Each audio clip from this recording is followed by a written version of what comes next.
Good morning, everybody. How y'all doing today?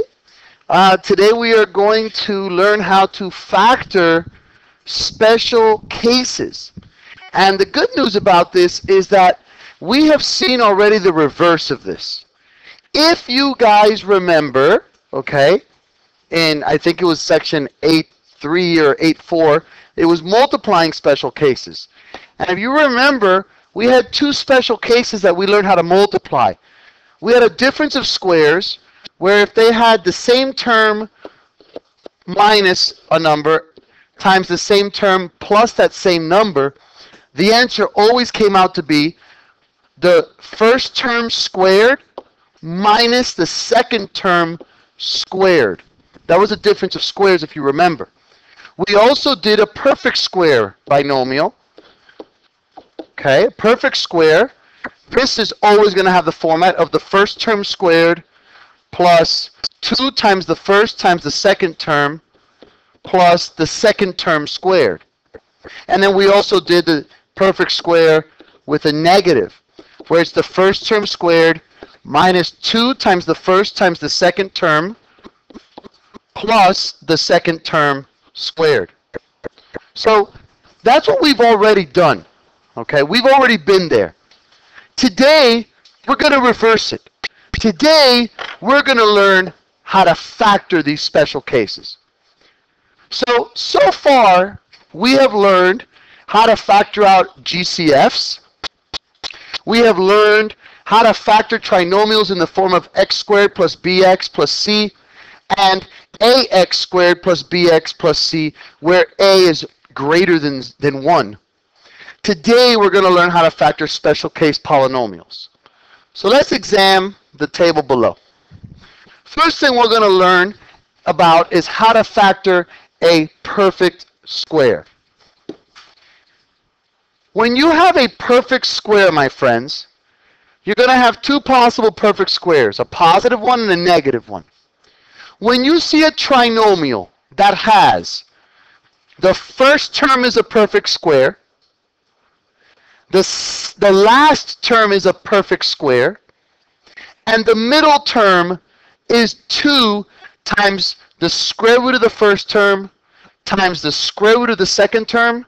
When you have it in that format, that's going to factor out to the square root of the first term plus the square root of the second of the last term squared, right here. So let me give you an example of that. Let's look at this guy. Let's see if it meets the criteria of a perfect square. Is my first term a perfect square? What's the square root of that? What's the square root of x squared? X. Is the last term a perfect square? What's the square root of that? Okay. Now, what is 2 times x times 3? 6x. Does that equal the middle term? Does that fit this format? So really easily, x plus 3 squared is my answer. Now, let's say that on a test, on a quiz, you freak out, you forget. Let's say you don't want to work as hard as you should, and you don't want to memorize this. There's good news.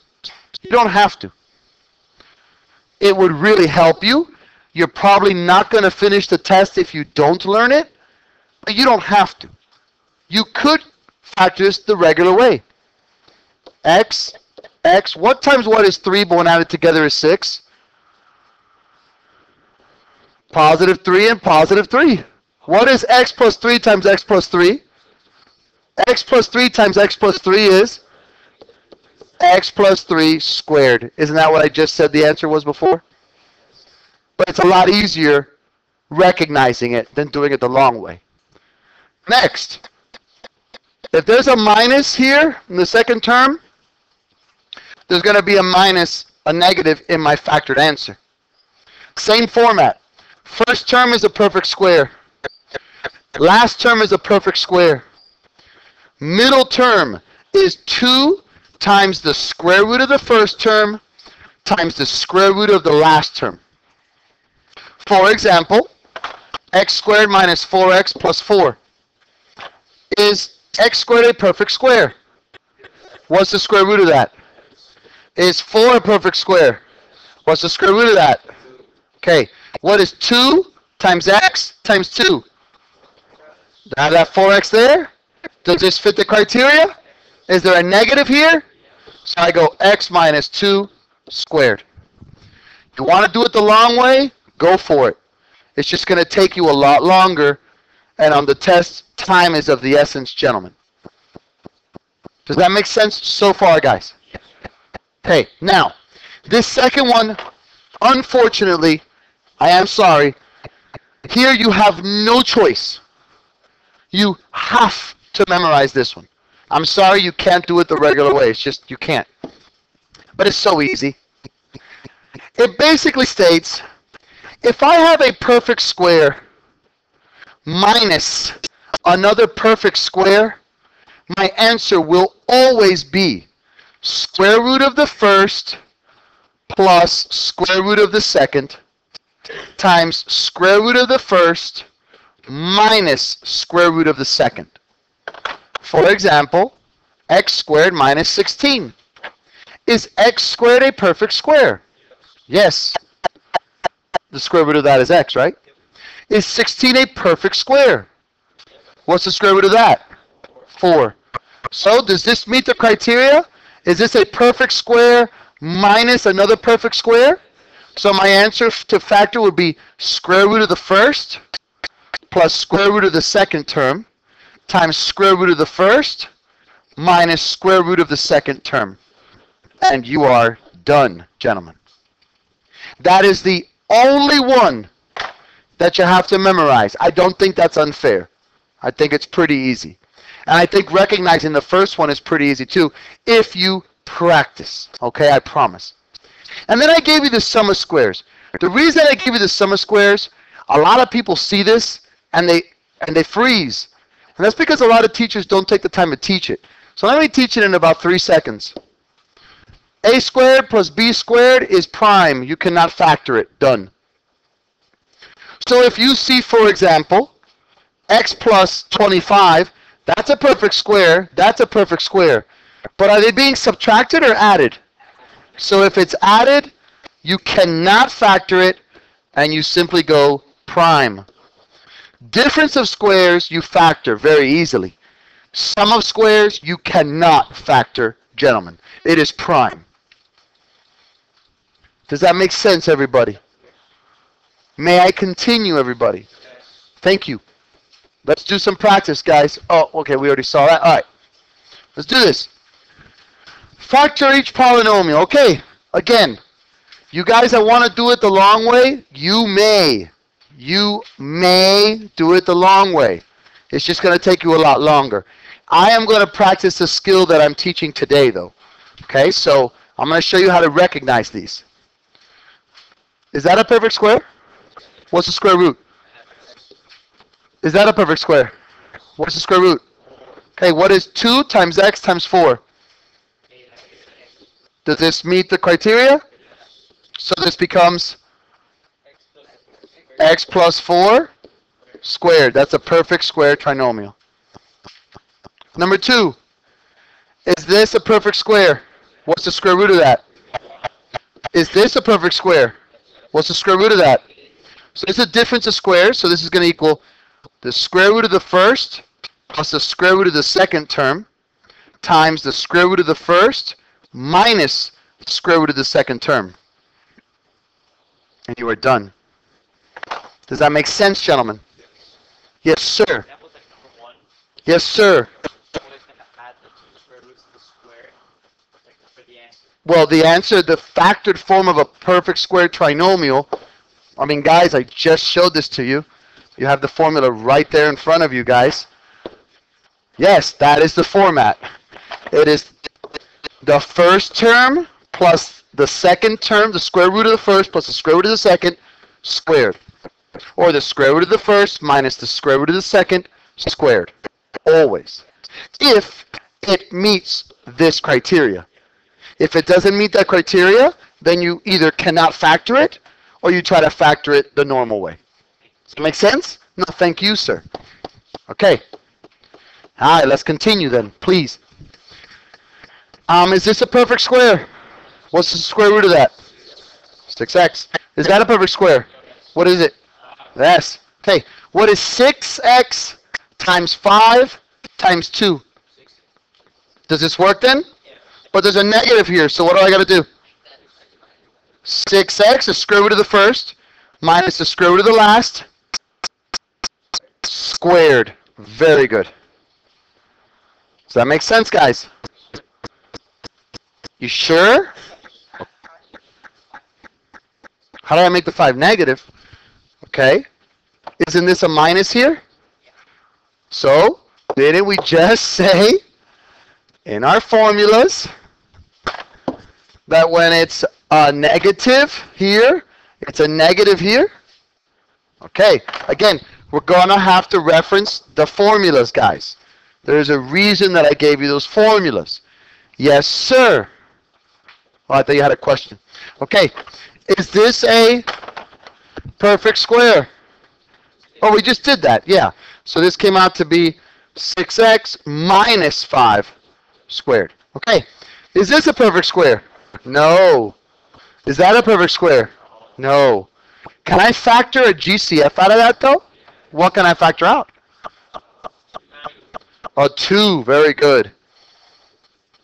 If I factor out a 2, I get 9y squared minus 49. Now we can rock and roll. Is 9y squared a perfect square? What is the square root of that? 3y. Is 49 a perfect square? What's the square root of that? So does this meet the criteria of a difference of squares? So it's going to be 2, the GCF that I factored, times square root of the first plus square root of the second times square root of the first minus square root of the second. Does that make sense, gentlemen? You promise? Sir. 3y. Sorry, that looks a little messy. I apologize. That is a 3y, though, sir. Yes, sir. Sorry. Thank you. Okay, I'll just creep it up here so you can keep everything. Okay. X squared. Is that a perfect square? What's the square root? 100. Is that a perfect square? What's the square root? Hey, what's x times 10 times 2? Does it meet the requirement? No? Yes. But there's a negative there. So what? So what does that negative mean? That it's x minus 10 squared. Very good. Very good. Is this a perfect square? No. Is that a perfect square? No. Can I do anything here to simplify this, though? Factor out a 2. Very good. So I'm going to get x squared minus 1. Is x squared a perfect square? What is it? Is 1 a perfect square? Yes. What's the perfect square? What's the square root, rather? 1. So this is a difference of squares. Does it meet the criteria? Yes. So it's going to be the GCF times square root of the first plus square root of the second times square root of the first minus square root of the second. Does that make sense, gentlemen? Okay. Is this a perfect square? What's the square root then, please? 2x. Great. Is that a perfect square? Yes, that's awesome. Are they being subtracted? So this is prime. Right off the bat. Whenever I have two perfect squares being added, you don't even have to worry about it. Don't even think about it. If you can factor out a GCF, great. But you're not going to have a difference of squares here, okay, my brothers? Prime. That's it. Prime. You got to test to see if they're perfect squares, but if you can recognize they're perfect squares, and it's a sum of squares, it's prime. Done. Okay, before I get into this one, because I can, this is a perfect square, and that is a perfect square, and the square root of that is 2, and the square root of that is 6, and 2 times 6 times 2 is going to be 24. But before I do that, if I do that this way, I'm going to have to do more factoring later on. What did I always say for you to check for before you do anything? GCF. Can I factor a GCF out, my friends? A 4. Very good. So you are left with x squared plus 6x plus 9. Is that a perfect square? What is the square root? Is that a perfect square? The last term. The square root of that is 3. What's 2 times x times 3? Does it meet the criteria? So what's my answer?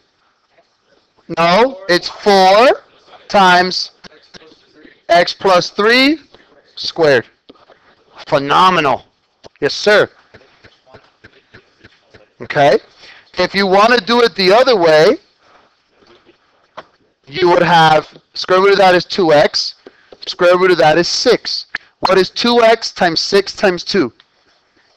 So it works. So I'm going to have 2x plus 6 squared, right? Right? You guys with me? However, this is really 2x plus 6 times 2x plus 6, correct? Then I got to factor out a 2, and I factor out a 2. That's not imaginary factoring. That's real factoring. So if I factor out a 2 and another 2, basically I factor out a 4, and then I have an x plus 3 times an x plus 3. That's a lot more confusing, isn't it? So why don't we just do something? Why don't we do it the way I taught you? Factor out the GCF, if possible, first, then go ahead and use your factoring skills, is my suggestion, sir. But as you can see, you could do it, but you're going to mess up because it's a lot more factoring at the end. And most people will do this because they're human beings. They're going to go, oh, I can factor out a 2. So it'll be 2x plus 3 squared. That's wrong because it's a 4. Does that make sense? Okay. So please be careful with that, guys. Please be careful. So in the end here, again, this is going to work out to be 4 times x plus, was it 3? Yeah, plus 3 squared. Okay. Does that make sense so far, gentlemen? Promise? We got this? All right, let's continue then. I got some more problems for you. Okay. Number 9. Is that a difference of squares? Yes. What's the square root of x squared? What's the square root of 121? Are they being subtracted? So my answer is x minus 11 times x plus 11. Very good. Very good. Number 10. Is that a perfect square? What's the square root? Is that a perfect square? What's the square root? No, it's not 25. It's 15. So is that a difference of squares because they're being subtracted? So what's my answer? X minus 15 times x plus 15. Very good. Awesome. Okay. First things first. Can I factor out a GCF from number 11? No, you cannot. Is that a perfect square? What's the square root? Is that a perfect square? What's the square root? What is 2 times 9 times 2? Does this work? What's my answer? 2x plus 9 squared. Awesome, guys. Can I factor out a GCF from 12?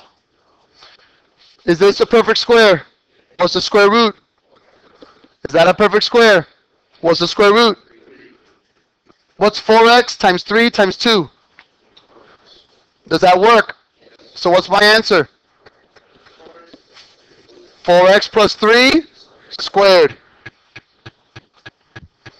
Next.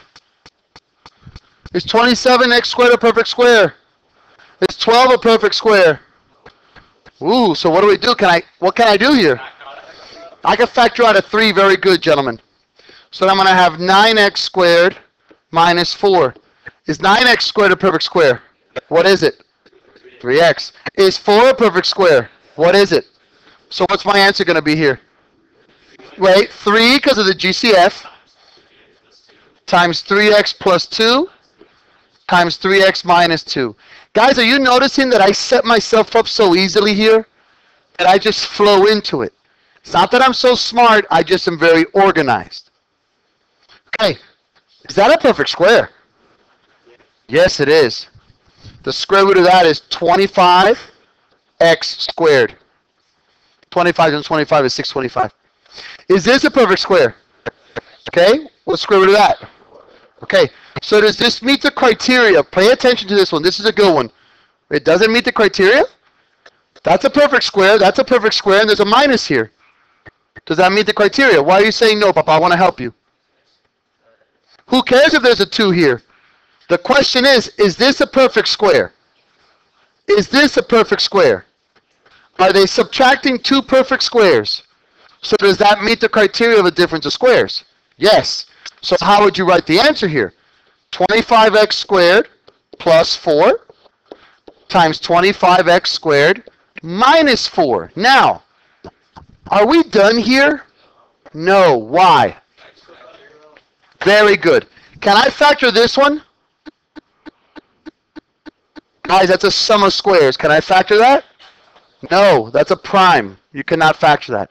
Now here, is this a difference of squares? Yeah, what's the square root of 25x squared? 5x. What's the square root of 4? So check it out. I'm going to have 25x squared plus 4 times 5x plus 2 times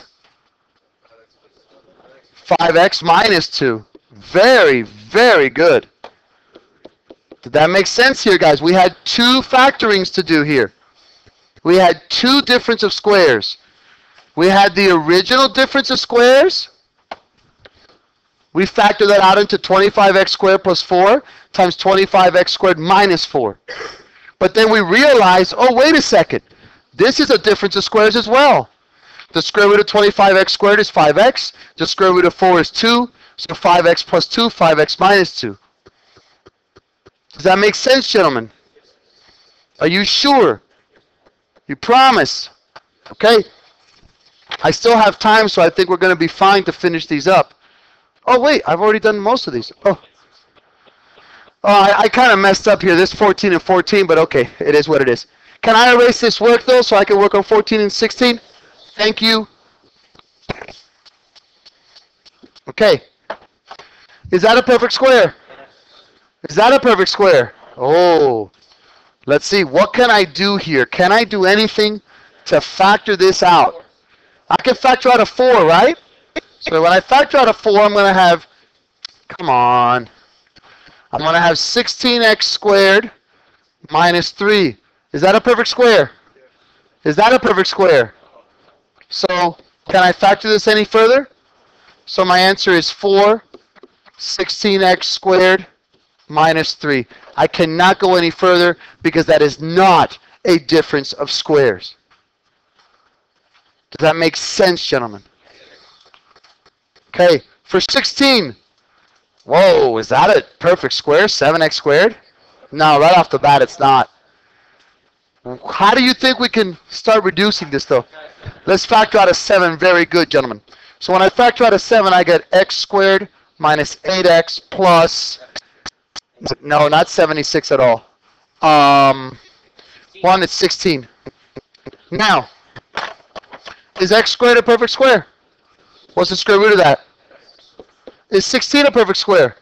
What's the square root of that? What is 2 times x times 4? 8x. Does that meet the criteria? So what's my answer? 7 times x minus 4 squared. Now, does that make sense? Let me show you what happens when it does not meet the criteria.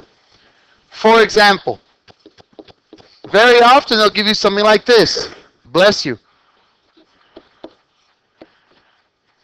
For example, people are going to be tempted to write 2x plus 5 here as the answer. Because a lot of people, what they'll do as you start practicing, you're going to try to get shortcuts. And you're going to go, oh, wait a second. That's a perfect square. It's 2x. Oh, 25. That's a perfect square. It's 5. Oh, this has to be 2x plus 5 squared. Very good. The answer is no, because the middle part doesn't work. What is 2 times 2 times 5? 20x. Does 20x equal 9x? So this would be prime.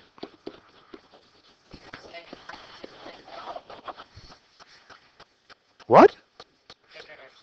No, it's not prime because they're both adding. No, that's I'm sorry, that's wrong. It's prime because you can't factor it. Does that make sense, gentlemen? You promise? All right. I got some time. I'll put up some questions now. Let me go ahead and close this down. Thank you very much. Homework is valid.